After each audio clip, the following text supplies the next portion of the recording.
बहुत से लोग जो 3 से 4 फ्लोर का घर बनवा रहे होते हैं, वो बोलते हैं कि हमारा ठेकेदार 20 साल से यही काम कर रहा है, फिर हमें बीम और कॉलम को बनवाने के लिए स्ट्रक्चरल इंजीनियर की क्या जरूरत है।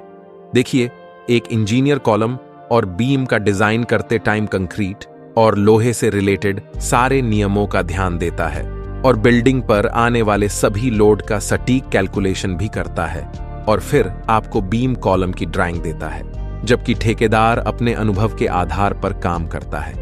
कई बार वो घर को मजबूत बनाने के लिए जरूरत से ज्यादा मटेरियल लगवा देता